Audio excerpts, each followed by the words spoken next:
ਸਕੱਤਰ ਤੋਂ ਪਰੇਸ਼ਾਨ ਲੋਕਾਂ ਤੇ ਟਰਾਂਸਪੋਰਟਾਂ ਨੇ ਕੀਤੀ ਨਾਅਰੇਬਾਜ਼ੀ। ਟਰਾਂਸਪੋਰਟ ਮੰਤਰੀ ਦੇ ਸਕੱਤਰ ਨੂੰ ਭੇਜੀ ਸ਼ਿਕਾਇਤ। ਅੱਜ ਫਿਰ ਲੁਧਿਆਣਾ ਆਰਟੀਏ ਸਕੱਤਰ ਵੱਲੋਂ ਲੋਕਾਂ ਦੀ ਆਰਸੀ ਅਤੇ ਲਾਇਸੈਂਸ ਮਨਜ਼ੂਰ ਨਾ ਕੀਤੇ ਜਾਣ ਕਾਰਨ ਟਰਾਂਸਪੋਰਟਰਾਂ ਅਤੇ ਆਮ ਲੋਕਾਂ ਨੇ ਆਰਟੀਏ ਸਕੱਤਰ ਖਿਲਾਫ ਰੋਸ ਪ੍ਰਦਰਸ਼ਨ ਕੀਤਾ ਅਤੇ ਨਾਅਰੇਬਾਜ਼ੀ ਕੀਤੀ। ਦੂਜੇ ਪਾਸੇ ਨਵੇਂ ਵਾਹਨਾਂ ਦੇ ਇੰਟਰਨੈਸ਼ਨਲ ਲਾਇਸੈਂਸ ਅਤੇ ਆਰਸੀ ਦੀ ਮਨਜ਼ੂਰੀ ਲੈਣ ਆਏ ਬਿਨੈਕਾਰਾਂ ਨੇ ਦੱਸਿਆ ਕਿ ਉਹ ਮਨਜ਼ੂਰੀ ਸੰਬੰਧੀ 2-3 ਵਾਰੀ ਆ ਚੁੱਕੇ ਹਨ, ਪਰ ਆਰਟੀਏ ਵੱਲੋਂ ਮਨਜ਼ੂਰੀ ਨਹੀਂ ਦਿੱਤੀ ਜਾ ਰਹੀ।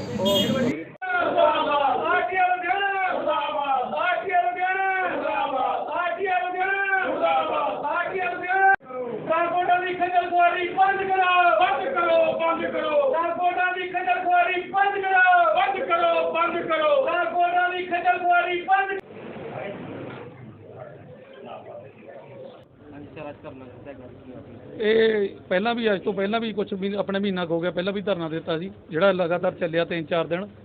ਉਦੋਂ ਵੀ ਸਾਨੂੰ ਇਹੀ ਆਸ਼ਵਾਸਨ ਦਿੱਤਾ ਗਿਆ ਚੰਡੀਗੜ੍ਹ ਤੋਂ ਇੱਥੋਂ ਵੀ ਇਹ ਜਿਹੜਾ ਧਰਨੇ ਤੁਸੀਂ ਲਾ ਰਹੇ ਹੋ ਵੀ ਅਸੀਂ ਤੁਹਾਨੂੰ ਦੁਬਾਰਾ ਇਹੋ ਜਿਹੀ ਦਿੱਕਤ ਨਹੀਂ ਆਉਣ ਦੇਵਾਂਗੇ। ਸਾਨੂੰ ਸਭ ਤੋਂ ਵੱਡੀ ਦਿੱਕਤ ਇਹ ਹੈ ਜਿਹੜੇ ਕੰਮ ਸਾਡੇ ਹੋ ਜਾਂਦੇ ਆ, ਜਿਵੇਂ ਅਸੀਂ ਟੈਕਸ ਪੇ ਕੀਤਾ ਵਾ, ਟੈਕਸ ਪੇ ਤੋਂ ਬਾਅਦ ਉਹਦੀ ਅਪਰੂਵਲ ਹੈ, ਉਹੀ ਸਾਡੀ ਮਹੀਨਾ ਨਹੀਂ ਹੁੰਦੀ, ਅਸੀਂ ਦੂਜੇ ਕੰਮ ਕਿੱਥੋਂ ਕਰਾਉਣੇ ਆ। ਔਰ ਦੂਜਾ ਜਿਹੜਾ ਵਾ ਸਾਡਾ ਜਿਹੜੇ ਵੀ ਸਾਡੇ ਆਪਣੇ ਨੰਬਰ ਪਲੇਟਾਂ ਦੀ ਅਪਰੂਵਲ, ਉਹਦੇ ਆਪਣੇ ਜਦ ਬਾਕੀ ਅਪਰੂਵਲਾਂ ਨਹੀਂ ਨੰਬਰ ਪਲੇਟਾਂ ਦੇ ਚਲਾਨ ਕੱਟਣ ਲੱਗ ਗਏ। 2-2 ਹਜ਼ਾਰ ਰੁਪਇਆ ਫਾਈਨ ਆ, ਦੂਜੀ ਵਾਰੀ ਜੁਰਮਾਨਾ 3000 ਰੁਪਈਆ, ਤੀਜੀ ਵਾਰੀ 5000 ਰੁਪਈਆ। ਇਹ ਤਾਂ ਸਾਡੇ ਕੋਲ ਅਗਰਾਈ ਕਰਨੀ ਹੈ, ਪੈਸੇ ਘਰਾਂ 'ਚ ਡਾਕੇ ਮਾਰਨੇ ਸ਼ੁਰੂ ਕਰ ਦੇਣ। ਅਪਰੂਵਲਾਂ ਆਪ ਨਹੀਂ ਕਰਦੇ, ਬਹਿੰਦੇ ਆਪ ਨਹੀਂ, ਸੀਟਾਂ ਤੇ ਆਪ ਖਾਲੀ ਆ। ਤੇ ਜਿਹੜਾ ਕਸੂਰਵਾਰ ਕੌਣ ਹੈ? ਉਹ ਜਿਹੜਾ ਟਰਾਂਸਪੋਰਟਰ ਆ ਕਸੂਰਵਾਰ ਹੈ ਬਈ ਤੁਸੀਂ ਇਹ ਕੰਮ ਨਹੀਂ ਕਰਾਉਂਦੇ। ਅਸੀਂ ਤਾਂ ਆਉਣੇ ਰੈਗੂਲਰ ਆਉਂਦੇ ਹਾਂ, ਅਸੀਂ ਕਿੰਨੀਆਂ ਮੀਟਿੰਗਾਂ ਕਰ ਚੁੱਕੇ ਹਾਂ, ਕਿੰਨੀ ਵਾਰੀ ਕਹਿ ਚੁੱਕੇ ਹਾਂ, ਪਰ ਕੰਨ ਤੇ ਜੂ ਨਹੀਂ ਸਰਕਦੀ। ਇਹ ਟਰਾਂਸਪੋਰਟ ਜਿਹੜਾ ਮਹਿਕਮਾ ਵਾ ਇੰਨਾ ਨਕੰਮਾ ਵਾ, ਕਹਿਣ ਦੀ ਹੱਦ ਕੋਈ ਨਹੀਂ। ਔਰ ਇਹ ਜਿਹੜਾ ਜਿਵੇਂ ਹੁਣ ਅਸੀਂ ਪਹਿਲਾਂ ਸ਼ੁਰੂ ਕੀਤਾ ਸੀ, ਅਸੀਂ ਰੋਜ਼ ਆ ਕੇ ਬੈਠਾਂਗੇ ਜਿੰਨੀ ਦੇਰ ਸੁਧਾਰ ਨਹੀਂ ਹੋਊਗਾ, ਦਿੱਲੀ ਬੈਠਾਂਗੇ ਅਸੀਂ ਇੱਥੇ ਆ ਕੇ ਜਿੰਨੀ ਦੇਰ ਸਾਡੀਆਂ ਇਹ ਕੰਮ ਜਿਹੜਾ ਦਰੁਸਤ ਨਹੀਂ ਹੁੰਦਾ।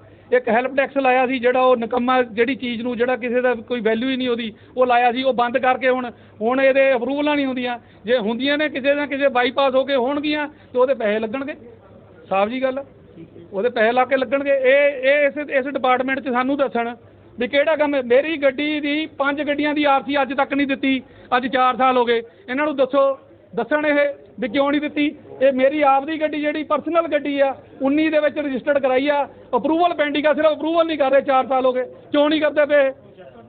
ਚੈੱਕ ਕਰੋ ਆਨਲਾਈਨ, ਉਹਦੇ ਪੈਸੇ ਭਰੇ ਆ, ਸਾਰਾ ਕੁਝ ਪਾਸਿੰਗ ਹੈਗੀ, ਸਾਰਾ ਕੁਝ ਹੈਗਾ, ਫੇਰ ਕਿਉਂ ਨਹੀਂ ਕਰਦੇ ਪਏ? ਕੀ ਲਾਲਚ ਕੀ ਇਹਨਾਂ ਨੂੰ? ਡੇਲੀ 9 ਤੋਂ 5 ਟਾਈਮ ਹੋ ਗਿਆ, 9 ਤੋਂ 5 ਵਜੇ ਤੱਕ ਡੇਲੀ ਬੈਠਾਂਗੇ ਇੱਥੇ ਜਿੰਨੀ ਦੇਰ ਸਾਡੇ ਕੰਮ ਨਹੀਂ ਹੁੰਦੇ। ਕੀ ਨਾਮ ਹੈ? ਮੇਰਾ ਨਾਮ ਪਰਮਿੰਦਰ ਸਿੰਘ ਹੈ ਜੀ। ਮੇਰੀ ਸੇਠੀ ਟਰਾਂਸਪੋਰਟ ਹੈ। ਸਾਡਾ 40-45 ਸਾਲ ਤੋਂ ਫੈਮਿਲੀ ਦਾ ਕੰਮ ਹੈ ਟਰਾਂਸਪੋਰਟ ਦਾ। ਅਪਰੂਵਲਾਂ ਜਿਹੜੀਆਂ 1.5 ਮਹੀਨਾ ਅਪਰੂਵਲ ਨਹੀਂ ਹੁੰਦੀ। ਸਾਡੀਆਂ ਗੱਡੀਆਂ ਖੜੀਆਂ 1.5 ਲੱਖ ਕਿਸ਼ਤ ਹੈ।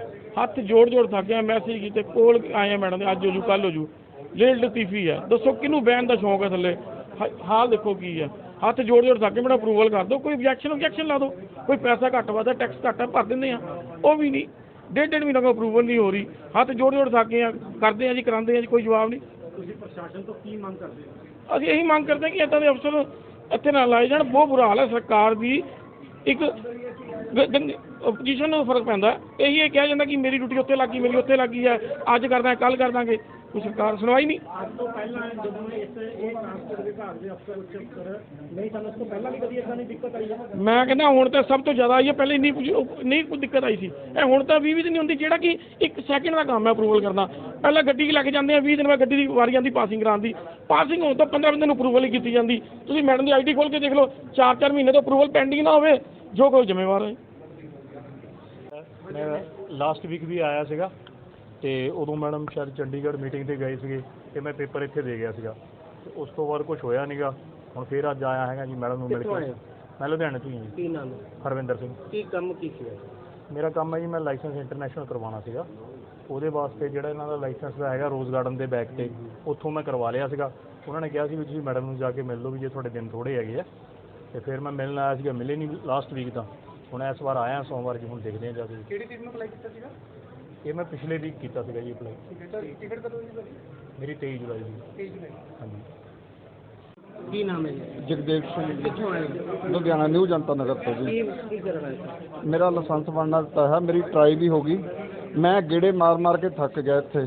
ਇਹ ਇੱਥੋਂ ਕਹਿੰਦੇ ਐਪਲੀਕੇਸ਼ਨ ਨਹੀਂ, ਉਹ ਕਹਿੰਦੇ ਜਾ ਕੇ ਮੈਡਮ ਤੋਂ ਅਪਰੂਵ ਕਰਾਓ। ਇੱਥੇ 3 ਵਾਰੀ ਮੈਂ ਕਾਗਜ਼ ਆਪਣੇ ਦੇ ਗਿਆ, ਹਜੇ ਤੱਕ ਕੋਈ ਉਹਦਾ ਜਵਾਬ ਨਹੀਂ। ਅੱਜ ਮੈਂ 5ਵੀਂ 6ਵੀਂ ਵਾਰ ਇੱਥੇ ਫੇਰ ਆਇਆ, ਹੁਣ ਦੇਖਦੇ ਕੀ ਕਹਿੰਦੇ ਆ। ਕੋਈ ਸੁਣਵਾਈ ਨਹੀਂ। ਜਵਾਬ ਕੀ ਦਿੰਦੇ ਨੇ ਜਦੋਂ ਆਉਂਦੇ ਆ ਕਹਿੰਦੇ ਮੈਡਮ ਦਿੱਲੀ ਚੰਡੀਗੜ੍ਹ ਗਈ ਹੋਈ ਆ, ਕਦੇ ਕਹਿੰਦੇ ਕਿਤੇ ਮੀਟਿੰਗ 'ਤੇ ਨੇ, ਇਸ ਤੋਂ ਵੱਧ ਕੇ ਕੋਈ ਜਵਾਬ ਨਹੀਂ ਮਿਲਦਾ ਇੱਥੇ।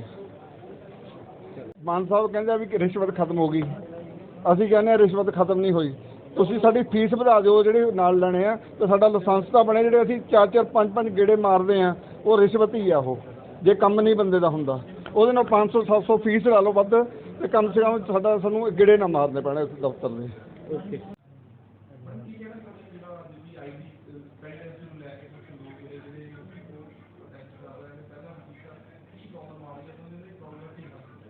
देखो पेंडेंसी कोई नहीं है नहीं मेरी आईडी ਦੇ ਵਿੱਚ। ਲਾਸਟ ਆਈ ਥਿੰਕ 4 ਜੁਲਾਈ ਨੂੰ ਜਦੋਂ ਸਾਡੀ ਰਿਪੋਰਟ ਗਈ ਹੈ ਤਾਂ ਆਲਮੋਸਟ ਨਿਲ ਪੈਂਡੈਂਸੀ ਸੀਗੀ ਆਰਸੀ ਦੇ ਵਿੱਚ ਐਂਡ ਡੀਐਲ ਦੇ ਵਿੱਚ ਵੀ, ਤੇ ਹੁਣ ਉਸ ਤੋਂ ਬਾਅਦ ਜਿਹੜੀ ਪੈਂਡੈਂਸੀ ਹੈ ਉਹ ਵੀ ਅਸੀਂ ਰੈਗੂਲਰਲੀ ਕਲੀਅਰ ਕਰ ਰਹੇ ਹਾਂ।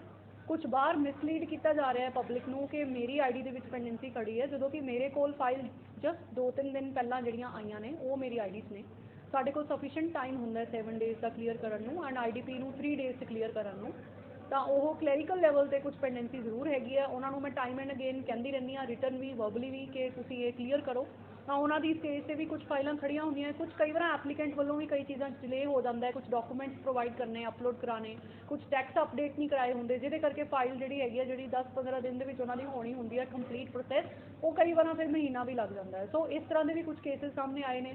ਕੁਝ MVI ਦੇ ਕੋਲ ਕੁਝ ਟੈਕਸ ਪੈਂਡਿੰਗ ਨੇ ਜਾਂ ਕੁਝ ਉਹਨਾਂ ਦੇ ਵੀ ਕੁਝ ਪੈਂਡੈਂਸੀ ਜਿਹੜੀ ਹੈਗੀ ਆ ਉਹ ਵੀ ਮੈਂ ਉਹਨਾਂ ਨੂੰ ਹਾਈਲਾਈਟ ਕੀਤੀ ਹੈ ਕਿ ਮੈਨੂੰ ਡੇਲੀ ਦੇ ਡੇਲੀ ਫਿਟਨੈਸ ਦਾ ਜਿਹੜਾ ਹੈਗਾ ਉਹ ਅਪਡੇਟ ਕੀਤਾ ਜਾਵੇ। ਸੋ ਐਜ਼ ਸੱਚ ਜਿਹੜਾ ਹੈਗਾ ਇੱਕ ਮਿਸਕਮਿਊਨੀਕੇਸ਼ਨ ਜਿਹੜਾ ਬਾਹਰ ਫੈਲਾਇਆ ਗਿਆ ਸੀ ਉਹੀ ਹੈਗਾ। ਪਬਲਿਕ ਸਿੱਧੀ ਮੇਰੇ ਕੋਲ ਕੋਈ ਵੀ ਇਸ ਤਰ੍ਹਾਂ ਨਹੀਂ ਆ ਰਹੀ। ਕੁਝ ਜਿਹੜੇ ਪ੍ਰਾਈਵੇਟ ਏਜੰਟਸ ਜਾਂ ਕੁਝ ਇਸ ਤਰ੍ਹਾਂ ਦੇ ਜਿਹੜੇ ਮਾਰਕੀਟ ਦੇ ਵਿੱਚ ਕੰਮ ਕਰਦੇ ਨੇ ਉਹਨਾਂ ਦੇ ਨਾਲ ਇਹ ਥੋੜ੍ਹਾ ਜਿਹਾ ਮੇਬੀ ਕੁਝ ਇਸ਼ੂ ਹੈਗਾ, ਤੇ that is at the clerical level. But ਉਹਨਾਂ ਨੂੰ ਵੀ ਮੈਂ ਹੁਣ ਸਖਤ ਤਾੜਨਾ ਕੀਤੀ ਹੈ ਕਲਰਕਸ ਨੂੰ ਕਿ ਆਪਣੀ ਜਿਹੜੀ ਹੈ ਪੈਂਡੈਂਸੀ ਉਹ ਖਤਮ ਕੀਤੀ ਜਾਵੇ, ਤੇ ਮੇਰੀ ਆਈਡੀ ਦੇ ਵਿੱਚ ਜਿਹੜੀ ਵਿਦਿਨ ਅ ਵੀਕ ਜਿਹੜੀ ਆਈ ਹੈ ਉਹ ਤਾਂ ਹੁਣ ਕਲੀਅਰ ਹੋ ਹੀ ਜਾਂਦੀ ਹੈ, ਵਿਦਿਨ ਅ ਵੀਕ ਕਲੀਅਰ ਹੋ ਹੀ ਜਾਂਦੀ ਹੈ। ਮਿਕਸ ਹੀ ਸੀਗੇ ਸਾਰੇ ਜੀ, ਮੇਰੇ ਕੋਲ ਨਾਮ ਨੰਬਰ ਤੱਕ ਹੈਗੇ ਜਿਹੜੇ ਨੀਚੇ ਬੈਠੇ ਹੋਏ ਸੀ ਕੱਲ ਪਰਸੋਂ। ਸੋ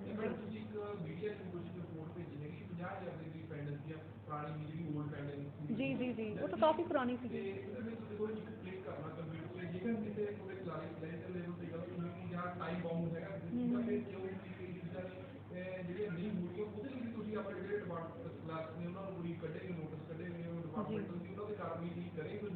ਲੋਕ ਪਛਾਣ ਰਹੇ ਚਾਹੇ ਏਜੰਟਾਂ ਦੁਆਰਾ ਜਾਂ ਕਿਸੇ ਕੰਮ ਤੋਂ ਪਛਾਣ ਨੂੰ ਦਿੱਤੇ ਆਏ ਉਹਨਾਂ ਦੇ ਵੀ ਸਰਕਾਰ ਕਹਿੰਦੀ ਹੈ ਹਰ ਕੰਮ ਆ ਜਿਹੜਾ ਵੀ ਘਰੇ ਬੈਠੇ ਕਰਾਓ, ਲੇਕਿਨ ਪਰ ਇੱਥੇ ਆ ਕੇ ਚਾਹੇ ਚਲਾਨਾ ਵਾਲੇ ਨੇ ਚਾਹੇ ਇਹ ਬੜੇ ਲੋਕ ਥੱਲੇ ਗੇੜੇ ਕਰਦੇ ਨੇ। ਨਹੀਂ ਹਰ ਕੰਮ ਤਾਂ ਆਨਲਾਈਨ ਨਹੀਂ ਵੀ ਹੈਗਾ, ਤੁਹਾਨੂੰ ਵੀ ਪਤਾ ਹੋਣਾ। ਕੁਝ ਕੰਮਾਂ ਲਈ ਆ ਕੇ ਇੱਥੇ ਆਈਡੀ ਪਾਸਵਰਡ ਵੀ ਲਗਵਾਉਣਾ ਪੈਂਦਾ ਡਾਕੂਮੈਂਟ ਦੇ ਕੇ, ਔਰ ਚਲਾਨ ਵੀ ਇੱਥੇ ਜਿਹੜਾ ਹੈਗਾ ਆ ਕੇ ਭੁਗਤਾਉਣਾ ਪੈਂਦਾ ਹੈ। ਡਾਕੂਮੈਂਟ ਸੀਨ ਵੀ ਕਰਾਉਣੇ ਪੈਂਦੇ ਚਲਾਨ ਵਾਸਤੇ। ਆਰਸੀ ਜਾਂ ਡੀਐਲ ਮੇਰੇ ਤੋਂ ਸੀਨ ਕਰਵਾ ਕੇ ਜਾਂਦੇ ਨੇ ਲੋਕ, ਇਸ ਕਰਕੇ ਆਉਣਾ ਪੈਂਦਾ। ਜਿਹੜਾ ਕਿ ਲਾਇਸੈਂਸ ਅਪਲਾਈ ਕਰਨਾ ਹੈ ਜਾਂ ਕੁਝ ਵੀ ਡੀਲਰ ਦੇ ਕੋਲ ਆਰਸੀ ਅਪਲਾਈ ਕਰਨੀ ਹੈ ਉਹ ਤਾਂ ਸਭ ਆਨਲਾਈਨ ਹੀ ਹੋ ਰਿਹਾ। ਉਹ ਤਾਂ ਕਲਰਕ ਦੀ ਆਈਡੀ ਦੇ ਵਿੱਚ ਫਾਈਨਲ ਆ ਜਾਂਦਾ ਹੈਗਾ, ਟੈਸਟ ਵਾਸਤੇ ਟਰੈਕ 'ਤੇ ਆ ਜਾਂਦਾ ਹੈਗਾ, ਇੱਕ ਫੋਟੋ ਵਾਸਤੇ ਜਿਹੜਾ ਆਉਣਾ ਪੈਂਦਾ। ਸਕਰੂਟਨੀ ਜਿਹੜੀ ਹੈਗੀ ਹੈ ਉਹ ਹੁੰਦੀ ਹੈ ਨॉन ਫੇਸਲੈਸ ਹੁਣ, ਸੋ ਉਹ ਪਹਿਲਾਂ ਸੀਗੀ, ਹੁਣ ਨॉन ਫੇਸਲੈਸ ਹੈਗੀ ਹੈ। ਆਈਡੀਪੀ ਵਾਸਤੇ ਵੀ ਫੋਟੋ ਲਈ ਆਉਣਾ ਪੈਣਾ, ਟੈਸਟ ਲਈ ਆਉਣਾ ਪੈਣਾ। ਸੋ ਐਵਰੀਥਿੰਗ ਇਜ਼ ਨॉट ਘਰ ਬੈਠ ਕੇ, ਅਪਲਾਈ ਕਰਨਾ ਜ਼ਰੂਰ ਘਰ ਬੈਠ ਕੇ ਹੈਗਾ। ਸਰ ਐਪਲੀਕੈਂਟ ਕਹਿ ਰਹੇ ਨੇ ਕਿ ਇਹੀ ਸਾਨੂੰ ਜਵਾਬ ਨਹੀਂ ਮਿਲਿਆ ਕਿ ਸਾਡੀ ਕੀ ਕਮੀ ਹੈ, ਕਿ ਮੈਡਮ ਤੇ ਘੱਟੋ ਘੱਟ ਸਾਨੂੰ ਜਵਾਬ ਤਾਂ ਦੇਣ ਕਿ ਇਹ ਰਿਕੁਆਇਰਮੈਂਟ ਹੈ। ਕੋਈ ਹਾਂ ਨਾ ਵੀ ਨਹੀਂ ਸਾਨੂੰ ਜਵਾਬ ਮਿਲਿਆ, ਘੱਟੋ ਘੱਟ 25-26 ਚੱਕਰ ਲਾ ਸਕਦੇ। ਨਹੀਂ ਐਪਲੀਕੈਂਟਸ ਨੂੰ ਜਵਾਬ ਦੇਣਾ ਮੇਰਾ ਨਹੀਂ ਹੈਗਾ। ਐਪਲੀਕੈਂਟ ਆਨਲਾਈਨ ਚੈੱਕ ਕਰ ਸਕਦਾ ਆਪਣਾ ਐਪਲੀਕੇਸ਼ਨ ਦਾ ਸਟੇਟਸ। ਕਈ ਵਾਰਾਂ ਕੀ ਹੁੰਦਾ ਹੈ ਉਹਨਾਂ ਨੇ ਆਪਣਾ ਜਿਹੜਾ ਹੈਗਾ ਡਾਕੂਮੈਂਟ ਅਪਲੋਡ ਨਹੀਂ ਕੀਤਾ ਹੁੰਦਾ ਜਾਂ ਕਲੀਅਰ ਅਪਲੋਡ ਨਹੀਂ ਕੀਤਾ ਹੁੰਦਾ ਜਾਂ ਉਹਨਾਂ ਦੀ ਸਕਰੂਟਨੀ ਪੈਂਡਿੰਗ ਹੁੰਦੀ ਹੈ। ਸਾਰੀ ਪੈਂਡੈਂਸੀ ਜੋ ਵੀ ਉਹਨਾਂ ਦਾ ਸਟੇਟਸ ਹੈਗਾ ਐਪਲੀਕੇਸ਼ਨ ਦਾ ਉਹ ਪੋਰਟਲ 'ਤੇ ਆਰਾਮ ਨਾਲ ਦੇਖ ਸਕਦੇ ਆ। ਮੇਰੇ ਕੋਲੋਂ ਪੁੱਛਣ ਦੀ ਲੋੜ ਨਹੀਂ ਹੈ। ਹੁਣ ਮੰਨ ਲਓ 300 ਲੋਕ ਡੇਲੀ ਅਪਲਾਈ ਕਰਦੇ ਨੇ ਤੇ 300 ਲੋਕ ਮੈਨੂੰ ਮੈਸੇਜ ਕਰਕੇ ਪੁੱਛਣਗੇ ਕਿ ਮੇਰਾ ਸਟੇਟਸ ਕੀ ਹੈ ਐਪਲੀਕੇਸ਼ਨ ਦਾ। That is not possible for me also to reply.